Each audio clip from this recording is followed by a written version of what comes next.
짐승의 길, 인자의 길이라는 제목으로 말씀을 증거하도록 하겠습니다. 자, 오늘 7장에 보니까 다니엘이 이제까지는 왕들이 꿈을 꾸었는데 다니엘이 이제 꿈을 환상으로 받았다, 머릿속으로 받았다, 이렇게 이야기를 합니다. 다니엘이 꾼 꿈, 우리가 늘 이것을 이제 염두하며 살아야 될 것인데, 우리가 성경을 읽다 보면 이 다니엘서와 또 에스겔, 그리고 신약 성경인 요한계시록이 이제 좀 읽다 보면 비슷하다라는 것을 발견하게 됩니다. 이제 묵시문학이라고 하는데, 이제 밝히지 않은 어떤 비유를 가지고 그 시대에 대해서 이제 하나님의 진리를 이야기하는, 그것을 이제 묵시문학이라고 합니다. 자, 1절을 보면 이제 다니엘이 본 꿈과 환상이라고 하는데, 특별히 오늘 이제 7장은 요한계시록 13장과 굉장히 비슷하다라고 하는 것을 알게 됩니다. 이제 요한 사도가 그 시대에 핍박받는 그 시대에 굉장히 묵시라는 방법을 써서 진리를 말하고 있는데, 다니엘서와 비슷한데 다니엘서 특별히 7장이 비슷하고요. 그리고 에스겔도 좀 일부 나와 있습니다.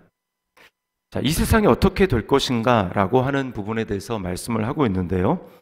3절에 보니까 큰 짐승 넷이 바다에서 나왔다, 이렇게 이야기를 합니다.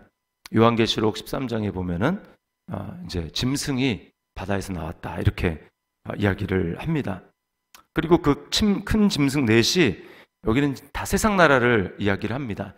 이제 바벨론, 이제 2장에서는 느부갓네살 왕의 신상이 이제 꿈에 보였다고 하죠. 그래서 머리는 금이고 뭐 밑으로 쭉 내려가면서 은이고 뭐 이런 나라들 있지 않습니까? 그렇게 표현을 했다면 여기서는 이제 짐승 넷으로 표현을 했습니다.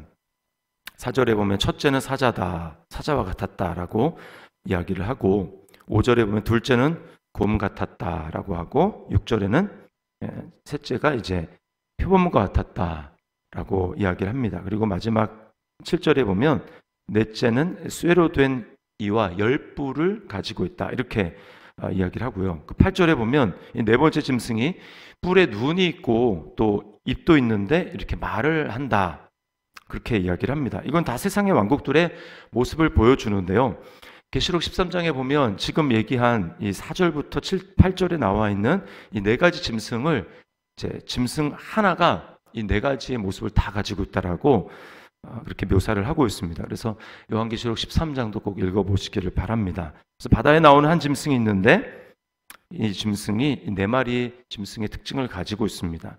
그래서 그 바다에서 나오는 짐승의 특징이 머리에 10뿔이 있다, 이렇게 얘기를 하고요. 그 다음에 그 머리에는 왕관을 각각 썼다라고 이야기를 하고, 신성 모독하는 이름이 있다라고 이야기를 합니다. 그리고 사탄을 상징하는 용이 그 짐승에게 자기 능력과 보좌와 권세를 주었다라고 그렇게 이야기를 합니다.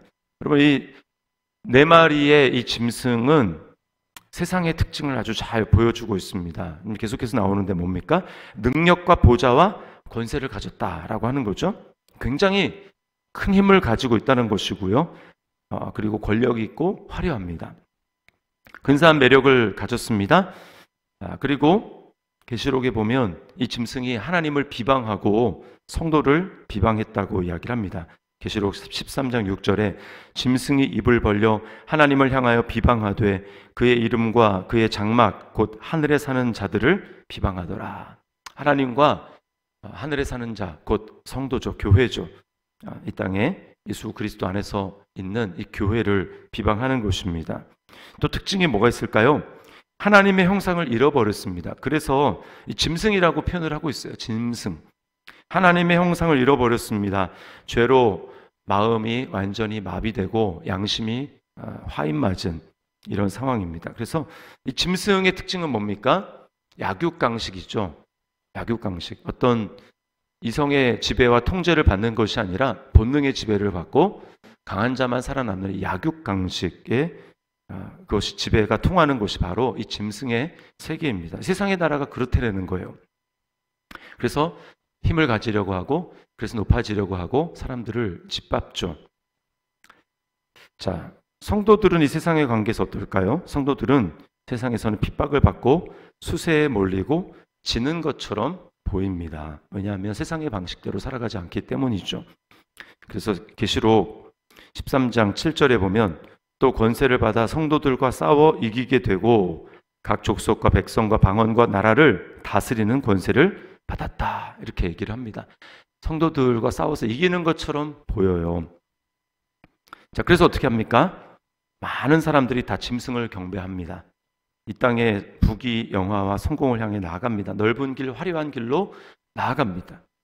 계시록 13장 8절에 죽임을 당한 어린 양의 생명책에 창세 이후로 이름이 기록되지 못하고 이 땅에 사는 자들은 다 그 짐승에게 경배하리라.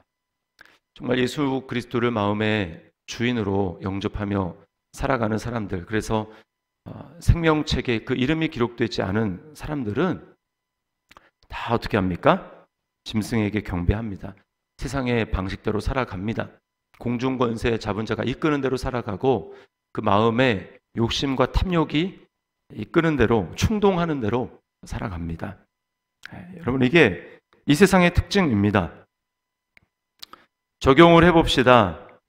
눈에 보이는 이 세상 나라의 특징을 분명히 보고 알고 있습니까? 거기에 마음을 빼앗겨 살아가고 있지는 않습니까? 아니면 영원한 하나님 나라를 바라보며 살아갑니까?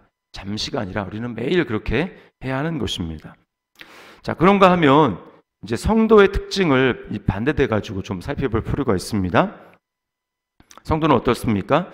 영원한 권세, 이 땅의 권세가 아니라 영원한 권세, 능력을 가진 통치자 하나님과 그의 나라를 바라보며 사는 존재입니다. 9절 말씀에 보면은 이렇게 얘기합니다. 내가 보니 왕자가 놓이고 보좌죠, 보좌. 옛적부터 항상 계시니. 이것도 요한계시록에 요한 사도가 사용하는 언어입니다. 제 단일에서 가져온 거죠. 옛적부터 항상 계시니가 좌정하셨는데 그의 옷은 희기가 눈 같고 그의 머리털은 깨끗한 양의 털 같고, 요한계시록 1장에 나오는 예수 그리스도의 모습을 묘사한 것이 여기 옛적부터 항상 계시니 하나님과 함께 같이 나오고 있습니다. 양의 털 같고 그의 보좌는 불꽃이요, 심판을 얘기합니다. 그의 바퀴는 타오르는 불이며, 하나님과 어린 양 예수 그리스도의 보좌에 앉으셔서 통치하시는 그 주님을 보게 하십니다. 여러분, 이 세상의 나라를 세상의 관점에서만 보면 세상의 권력 잡은 자들이 그들의 마음대로 움직이는 것 같이 보이지만 그렇지 않다는 것입니다. 여기에 믿음의 눈으로 바라보면 진짜 다스리는 보좌가 있다라는 거예요. 이쪽부터 항상 계시니 하나님이고요, 또 어린 양 예수 그리스도가 다스리고 계십니다. 이것을 요한 사도가 요한계시록 4장과 5장에서 성령으로 눈이 열려서 하늘에 올라가 바라보죠. 보좌를 보았습니다. 보좌. 황제의 보좌만 있는 줄 알았는데, 짐승의 보좌만 있는 줄 알았는데 하나님의 보좌를 보았습니다. 성도는 바로 그런 존재죠. 자, 그리고 10절에 보니까 불이 강처럼 흘러 그의 앞에서 나온다. 자, 이 심판의 불을 이야기를 합니다. 또 뭐가 있습니까?